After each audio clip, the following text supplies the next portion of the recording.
اللهم صل على سيدنا محمد وعلى آل سيدنا محمد وأفضل صلواتك بعدد معلوماتك وبارك وسلم عليه. ولدي ډېرې برکتي او تاریخي غونډې صدر صاحب زما په دریځ ناستو زما ملګرو منورینو د پښتنو او د بلامبټ او د دې سیمې مشرانو ځوانانو کشرانو او د دې سره سره زه د خپل دوست خپل رور جان علم خانم ډېره مننه کوم چې زه د جنت وطن ته په داسې ښه تقریب ته راوغوښتم او بیا تاسو ماله دومره عزت راکړئ چې زه مو د دې ډېرې برکتي غونډې مشر میلمه کړم. حالانکې ما نه پکې مشران هم موجود دي. بهرحال داسې ده چې نن په ګرد نړۍ کې د ژبو ورځ لمانځلی شي د مورنو ژبو. نو یول خو په دې لږه خبره کوو د ځوانانو سره چې دا ولې لمانځلی شي او د دې سبب څه دی. داسې وه چې په کال 1992 کې د ملت متحده یا د یونایټډ نیشن د هغوی چې کوم جنرل اسمبلي وي نو هغوی په دې خبره باندې بحث وکړ چې دا دنیا چې څنګه د مصنوعیت طرف ته روانه ده دا ګلوبلایزیشن چې څنګه روان دی نو دا رو د دې دنیا ثقافتونه هم دا طاقتور ثقافتونه چې کوم په ساینسي بنیاد ولاړ دي نو دوی دا واړه ثقافتونه هم خوري او دې سره سره دا وړې ژبې هم او دوی چې حساب وکړه ماهرینو نو د شلمې صدۍ نه مخکې د شلمې صدۍ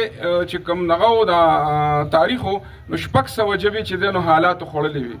ژبې داسې خوړی شي چې کومه ژبه د 10,000 نه کم خلک وایي نو هغه آی سی یو کې وي چې د هغې ویناوال چې دی د 10,000 نه کم وي نو هغه په آی سی یو کې پرته وي. نو داسې بلا ژبې وي چې تقریبا 600 ژبې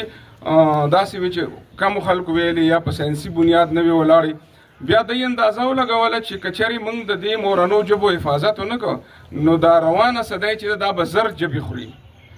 دنیا کې دی وخت کې چې کوم دی نو وړې وړې ژبې چې تنه آپله کو نو هم کم از کم 6,000 ژبې په دنیا کې موجود دي او که چېرې هغه وړې وړې ژبې حالانکې ما یو ځلې د دې ملک یو ډېر لوی سړی و عرفان صدیقي صاحب چې زموږ یې سره اجلاس و هغه وخت کې هغه د نواز شریف په دور کې وزیر و نو ما هغه ووی چې یہ جو ڈائنگ لینگویجز ہیں ان کو آپ زندہ نہیں رکھ سکتے. نو ما هغه ته وی مې که د چا مور مریم او ته تپوس لاړ شي نو دا ورته نه وي چې یاره دا مور دې مري دا ته اوس بچ کولی نه شي. ما چې د سړي زوی نو هغه ورته وایي چې خدای دې بچ کړي خدای دې ستاسو د دعاګانو دپاره ساتي. او بل دا ده ما چې دلته مري نه دلته تاسو ژبې مړوئ وژنئ یې ژبې ځکه چې پاکستان چې ما جوړ شو نو 15 قومونه په منځ والي شوي دي. تخریب هم شوی دی او تعمیر هم شوی دی. یعنی پنجابیان بلوچیان سندیان بنګالیان او افغانان په میانځ والي شوي دي نو پاکستان ته جوړ شوی دی. ما که چېرې دا د هوښیارو خلکو لاس لتلی و نو د دې قومونو د ثقافتونو او ژبو له به عزت ورکړی او دلته په دې ملک کې به د دې نه به یو ګلدسته جوړه کړې وه او چې د کومو عزیزانو نه دی راشکولي شوي نو هغوی سره به د دوی په ذریعه باندې تعلق جوړ کړی و تجارت پې جوړ کړی نو نن به دا حالت نه و چې د غټ دشمن نه وسله اخلي او واړه دشمنان پې یاروي. نو ما هغه ته وی چې نن هم داسې کیدی شي چې که چېرې تاسو دې ژبو له اهمیت ورکوئ دې ژبو ته درانه بهرحال دې باندې بیا راځم خو په 1992 کې چې کله کوم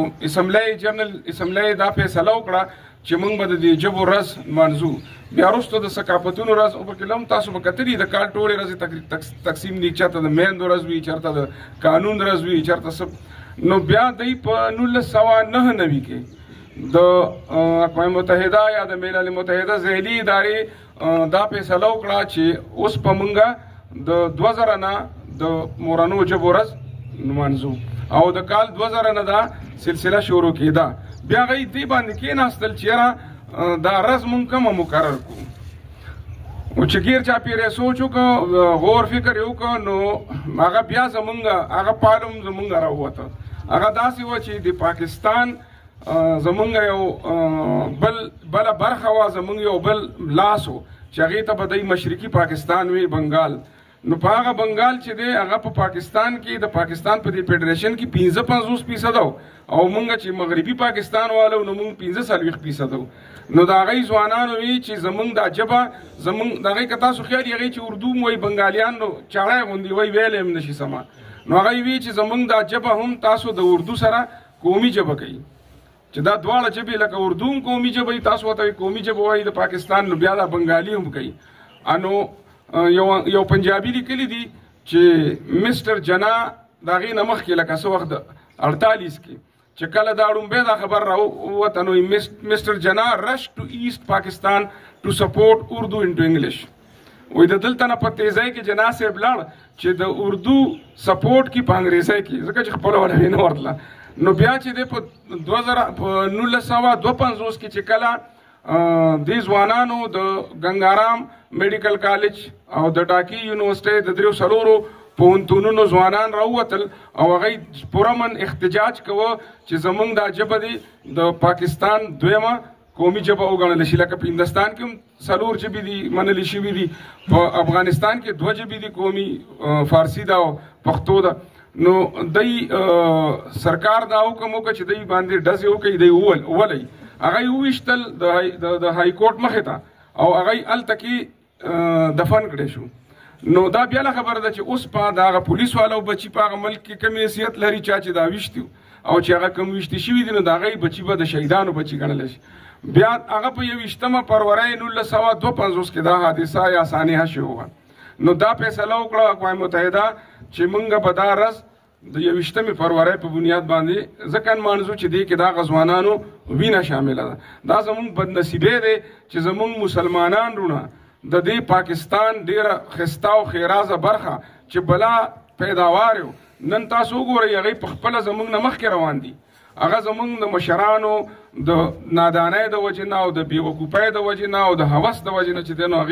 هغه جدا هم شو او چې دنیا کې که مرض منځلی شي د ژبو نو هغه هم زموږ د هغه ظلم یادګار دی. نو دا چې کله دا فیصله وشوه چې دا مورنو ژبو ورځ به نمانځلی شي نو دا په ټوله دنیا کې هغوی وي چې د دې وجې هم نمانځو چې دا ژبې چې دي نو دا صرف ژبې نه دي، دا ژبې چې دي په بنیادي توګه باندې تاسو زه اکثر د ملګرو سره خبره کوم لکه عربی کې یو ټکی دی حج، ح او جیم دوه حروف یو ځای شوي دي حج دی. په دې ح او جیم کې حج نه دی، د دې حج شاته یو انسایکلوپیډیک بیکګراؤنډ دی،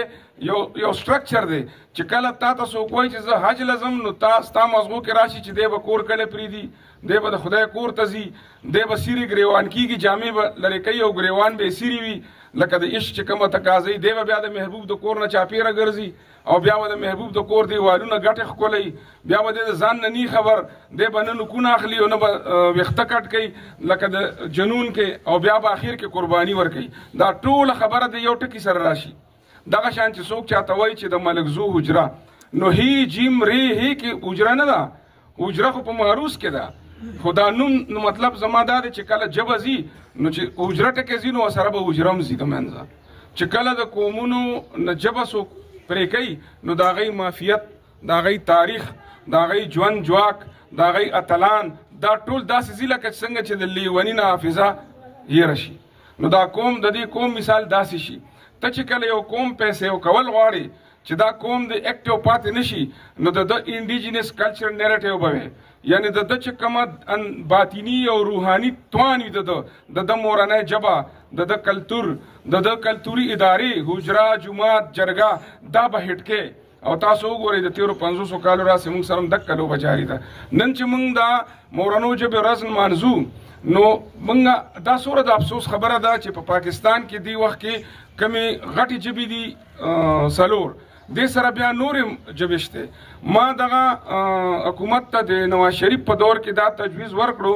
ما سره سلیم راز صاحب مو د نور پاکستان نوم لیکوالو ما هغوی ته وی چې تاسو داسې وکئ چې د اول نه تر 12مه پورې د مورنۍ ژبې لازمي کوي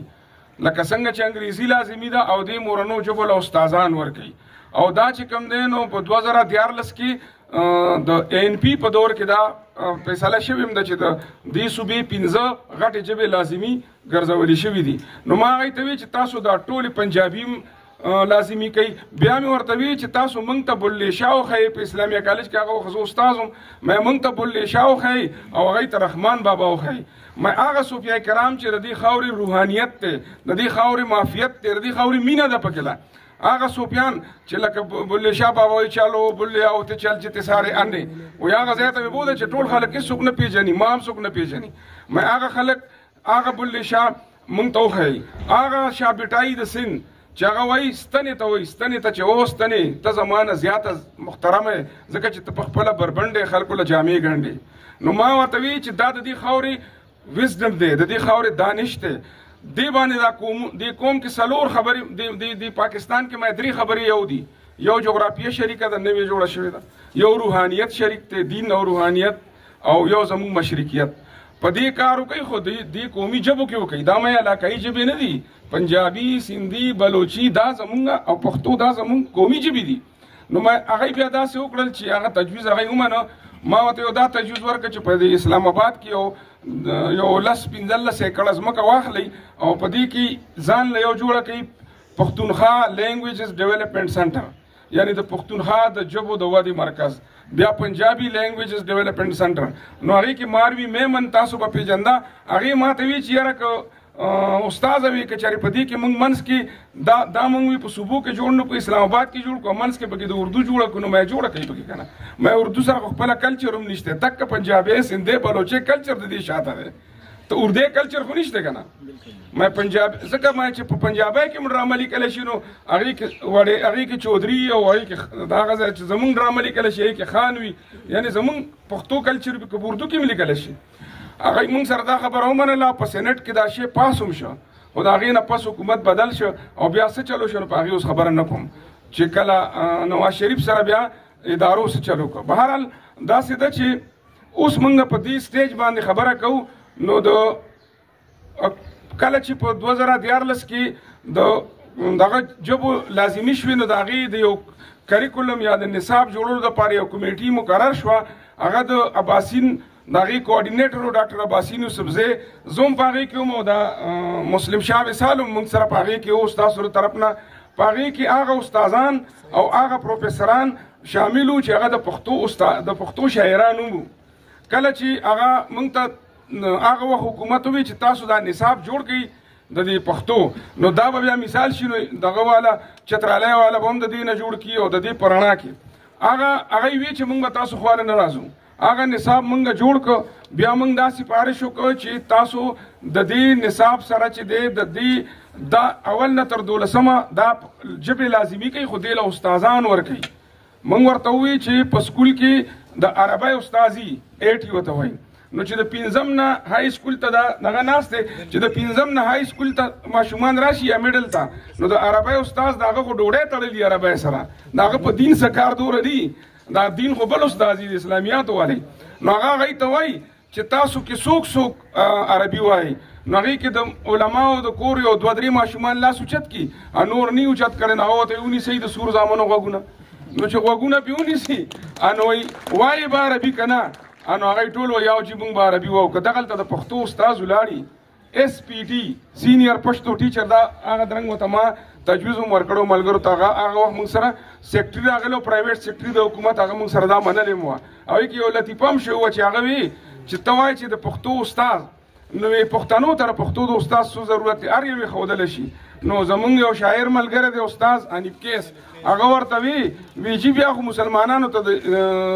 80 او د TT هم ضرورت نشته وی بیا د اسلامیاتو استاد څه ضرورت دی نو هغه ورته هغه سیکټري وي زه په لومړي ځل کانوینس شوم چې پښتنو له د پښتو استاد پکار دی نو هغې موږ سره دا ومنل چې ما ورته وی چې هغه هلک به یا جینۍ به BS کړی د پښتو او هغه به د 14م ګریډ کې برتي کوي تاسو او د هغې نوم به وي SPT ځکه چې هلته بل د SST سیکنډري سکول ټیچر ماده به وي SPT هغې موږ سره هغه هم منلې وه خو بیا به هغه خبره وکړم چې د هغې نه پس بیا چې دی نو داسې خلک راغی چې لا تر اوسه پورې چې دی نو هغه خبره په هغه ځای باندې پرته ده بهرحال داسې ده چې اوس د هغې نه پس چې کله دا کیر ټیکر ګورمنټ راغی د اعظم خان په مشرۍ کې چونکې اعظم خان یو ډېر کامپاله او ادب باله خانجي ته پته ده چې هغه ډېر زیات کامپاله سړی و په ادب مین سړی و نو هغه چټۍ وکړه چې دا د اول د پرایویټ سکولونه چې څومره دي په دې صوبه کې په دې ټولو کې د پښتو لازمي په توګه باندې شامله کړی شي او په سرکاري کې هم اوس اصولاً چې دی د آئین تقاضا هم دا ده او د قانون تقاضا هم دا ده چې د دیر او د دې ټولو ضلعو د هر یو پرایویټ سکولونو کې د هم پښتو دغه وي لازمي وي او بل دا ده چې په بورډ کې د هغې پرچه وي او په پرایویټ سکولونو کې هم د هغې استاز وي په سرکاري کې هم زمونږ اوس دی وخت کې چې کوم د دې یو کمیټي جوړه شوې ده د هغې یو کوارډینیټر دلته هم ناست دی خانجي به پیژني داسې په ټولو ضلعو کې د هغې کوارډینیټرز دي هم په دې باندې کار کوي پرایویټ سکولونو ته ځي هغوی ته وایي چې دا ژبه صرف ژبه نه ده تا نه چې پښتو پاتې کېږي تا نه خپل تاریخ هېرېږي تا نه خپله حافظه هېرېږي تا نه خپل سړیتوب هېرېږي ستا دا ژبه خو صرف ویلی نه شي دا کولی هم شي په دنیا کې د سنسکرت نه علاوه واحد پښتو داسې ژبه ده چې موږ یو بل ته وایو چې تا ما سره پښتو ونه کړه عربی بل عربي ته نشي ویلی چې تا ما سره عربي ونه کړه انګریز بل انګریز ته دا نشي ویلی چې تا کې مړه انګریزي نشته موږ وایو چې تا کې پښتو نشته ځکه چې پښتو چې دی دا د ښېګړې نوم دی دا د تورې او د ننګ په وطن باندې دا د پت نوم دی دا د تورسرو په سر باندې د څادر اچولو نوم دی دا د هنرمندو او د کسبګرو په سر باندې د لاس کېښودلو نوم دی نو دا پښتو چې دی څوک چې ګوره تاسو یو انګریز له د انګریزۍ خط یوسئ او ورته وایي چې دا ماته ووایه نو چېرته به داسې انګریز پیدا نه کوي چې یاره که دا پښتو کې وي یا اردو کې ما به ویلو زه په پښتو نه پوهېږم په انګریزۍ نه پوهېږم پښتنو کې داسې په زرګونو نه په لکونو دال ری ګاپ الف نون شته داسې کسان شته چې ته ولې د پښتو شیټی اوسې چې ته ولې د پښتو شیټی اوسې یاره که دا په انګریزۍ یا اردو کې ما به ویلو زه په پښتو نه پوهېږم نو دی چې کله دا اعلان وکړي زه په پښتو نه پوهېږم نو دی وایي چې زه په پت نه پوهېږم په ښېګړه نه پوهېږم په ننګ نه پوهېږم په وفا نه پوهېږم په انسان دوستۍ نه پوهېږم نو نن زه دې ځوانانو ته دا درخواست کوم چې خپله ژبه لیکئ ستاسو ژبه چې دی 6,000 معلوم کاله وشو چې دا په 2 خپې ولاړه ده ډالټن وایي که نه د ژبې 4 خپې 4 ایمز دې ته وایي یعنې بای ریډینګ بای سپیکینګ بای رایټینګ او بای لیسنینګ دا زمونږ دا ژبه چې دومره مضبوطه ژبه ده دومره نره ژبه ده چې 6,000 کاله وشي دا په 2 خپې ولاړه ده یعنې دا صرف ویلی شي او اورېدلی شي لیکلی او لوستلی نه شي او بیا هم دا ژوندی ده ځکه چې دا د ډېرو لویو اتلانو ژبه ده دا د ملک احمد یوسفزي ژبه ده دا د خان ګجور ژبه ده چې په هغه زمانه کې د ویلفیر سټیټ تصور ورکړی هغه زمانه کې وی چې واټر ریزروایر پکار دي چې که باران نه نو دا اوبه به وچیږي هغه زمانه کې واټر ریزروایر جوړ کړو ډنډونه جوړ کړو هغه زمانه کې سکول مکتبونه جوړ کړو چې د خلکو ته لیکل لوستل ښودل پکار دي نو زه دا ګڼم چې دا د احمد شاه ابدالي ژبه ده چې هندوستان یې فتح کړی د شاه ولی الله په درخواست باندې دا د ملک میرویس خان ژبه ده چې ټول ایران یې فتح کړی دا د عامو خلکو ژبه نه ده دا د داسې خلکو ژبه ده چې پاکستان کله هم میزایل جوړوي نو په پنجاب کې په سند کې او بلوچستان کې ورته نوم نه پیدا کېږي یا یې د ابدالي جوړوي او یا یې غوري جوړوي دا د هغه خلکو ژبه ده نو زه په دې کې د کمترۍ احساس په موږ کې اچولی شوی دی چې ګنې ته چې کله یو کام ته وایې چې ستا دا ژبه چې ده په دې کې ستا تخیل ترقي نشي کولی ستا تنقیدي بصیرت ترقي نشي کولی نو دا د دنیا د ټولو نه لوی وایلنس دی یعنی سټرکچرل وایلنس چې څه ته وایي که نه ساختیاتي تشدد دا د دنیا ټولو نه لوی تشدد دی چې ته وایې چې خدای پاک وایي چې دا ژبې چې دي په خپل کتاب کې خدای پاک وایي چې دا ژبې چې دي په سورې نور کې وایي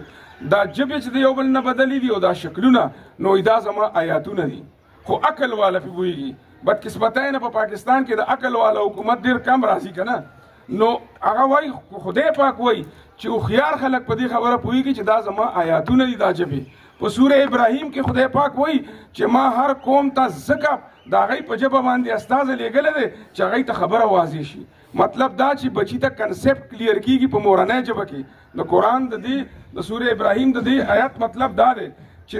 دې کې کمیونیکیشن په اسانه کېږي لکه ته یو ماشوم ته وایه وای دا ډیبری واخله هغه ځای کې تاو کا هغه به ډیبری واخلي تاو به کړي دا خبره ورته ته په اردو یا په انګریزۍ کې وکړه نو هغه به ډیبری په ځای ډکشنرۍ پسې ځي چې دی د ما ته څه ووایي تا ورته علم انډایرکټ کړه په دنیا کې چې کومو کامونو ترقي کړې ده هغه ټول کامونو په خپله مورنۍ ژبه کې سبق ویلی دی تاسو ته پته پښتو چې ده نو د دې د اقوام متحده د چیک لیست مطابق د سټینډرډ په حواله د دې دوه کم 40 نمبر دی 38واں او د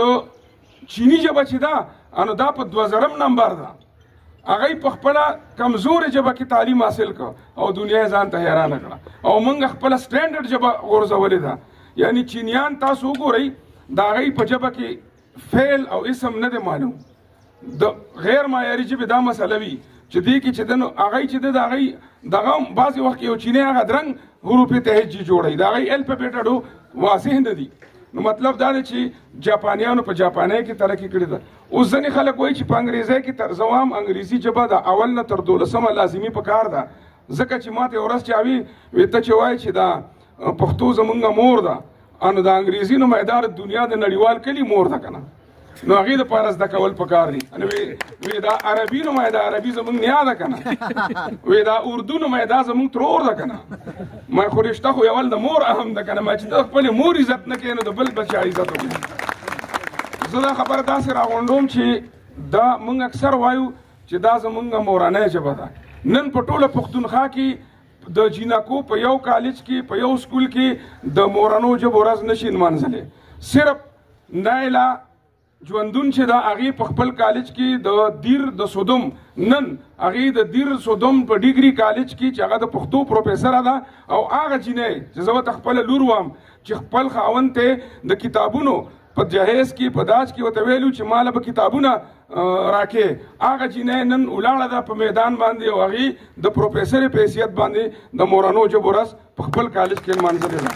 زه د دې ځای نه هغې ته شاباش وم، ټریبیوټ ورته پیش کوم او د صابر صاحب دا شعر ورته ډالۍ کوم چې زلفې ښې دي د هغې بې ننګه برېت نه چې له کومو نشترونه نه جوړېږي. نو زه دا وایم چې په کار دا ده چې موږ په دې باندې هم کار وکړو چې د جینکو په سکولونو کې په کالجونو کې او د پښتونخوا په یونیورسټو کې په ټولو ډیپارټمنټونو کې څومره چې څانګې دي چې په هغې کې چې دی نو د پښتو د مورنو ژبو ورځ نمانځلی شي. نو ظاهره خبره ده چې پښتو زموږ مورنۍ ژبه ده او چې څوک د خپلې مور عزت نشي کولی نو دغه بې خونده بیا د بل د مور بس عزت وکړي. چې ته د خپلې مور ژبه او چې تا ته په هغې کې لکه علم حاصلول تا ته خدای پاک وایي چې ما تاله پښتو درکړې ده، یو سړی راشي او هغه ستا تالو ته لاس کړي د هغې نه دا ژبه راوباسي چې نه دا خبر دا فیصله ټیک نه ده شوې، زه دله په خوله کې بله ژبه ږدم. دا خو خدای سره هم جنګ دی،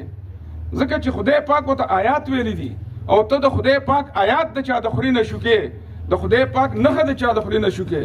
نو زه د ریاست ته وایم د دې مشرانو ته دا درخواست کوم چې تاسو په دې ټولو ادارو باندې یو ځل بیا دوی ته چیټۍ وکئ او دا ورته ووایي چې د دې نه پس تاسو خلاف تادیبي کاروایي کیږي. که چېرې تاسو په خپلو نجي ادارو کې او سرکاري ادارو کې د پښتو استادان مقرر نه کړل او دا ژبه مو لازمي نه کړه او بیا ورته دا درخواست کوم چې ټولو بورډونو ته دې دا ووایي چې کم ځای کې کومه لویه ژبه ده چېرته چترالي ده هلته د چترالی پرچوي، چېرته کې چې د سرایکي ده هلته د سرایکۍ پرچوي. خو ظاهره خبره ده چې د 10% خلک پښتانه دي دلته، نو د پښتو پرچه دي هر هغه ځای کې وي چېرته چې پښتانه زده کوونکي وي او دا د بورډ پرچه دي چې کله د بورډ پرچه جوړه شي نو بیا به خامخا ادارې والا استاد ساتي. زه د دې سټیج نه دا خبره هم کوم او زه د دې دیر ولسي پاسون دی ته چې دی نو ډېر زیات شاباش وم، د ډېره ستاینه کوم چې دی دلته کې د یو داسې ملک د ډېر بدنصیبۍ نه دومره جنت ملک هغې نه مونږ تش کراوډ اوس وایلنټ کراوډ یو،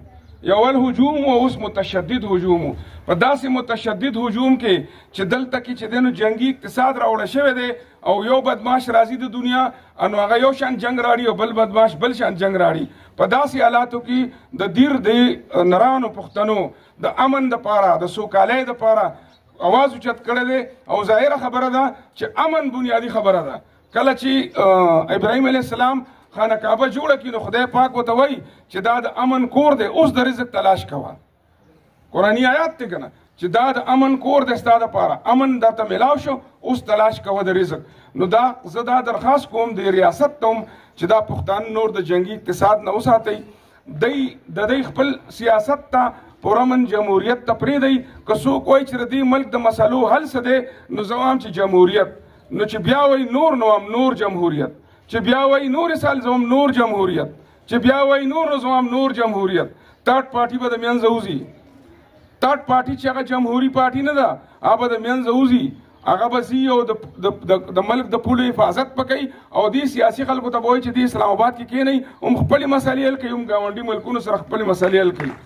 د دې نه بغیر چې د بله لار نشته.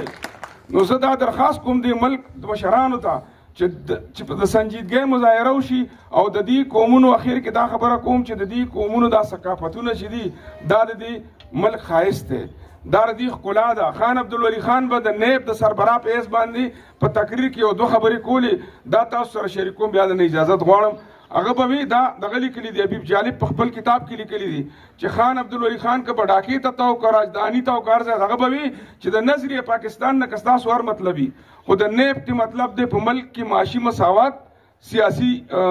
هارموني او د دې سره سره یک رښتونه جمهوریت او ګاونډي ملکونو سره ښه ورورولي. او زه دا وایم چې دې ملک کې که چېرې تاسو غواړئ هغه به وي چې دا دې ملک کې چې دا کوم قومونه دي دا ملک ګلدسته ده او دا قومونه پکې ګلونه دي. وی خدای ته وګورئ یو ګل دنه مړاوی کېږي، بنګال به یادو یو ګل دنه مړاوی کېږي او هغه جس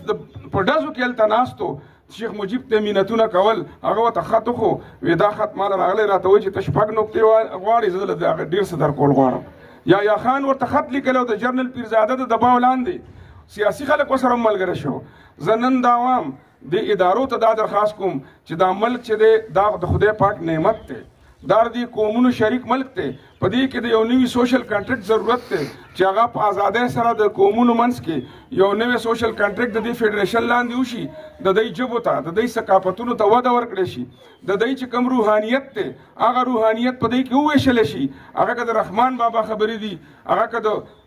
بلې شاه بابا خبرې دي، هغه د مست توکلي خبرې دي، هغه که د شاه بټایي دي. او دا ملک چې دی دا نور د جنګونو نه نور د بدامنو نه وساتي. او زه هم دې ځای کې ځان د دیر د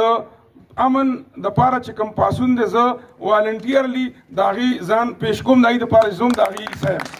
تاسو نو ټولو ډېره زیاته مننه، خبرې خو ډېرې دي خو به هر حال نن دپاره دا کافي دي ځکه چې مکمل اطمینان وي د مرګ دویم نومي. ډېره مننه، خوشحاله اوسئ، ښاد آباد اوسئ. السلام علیکم.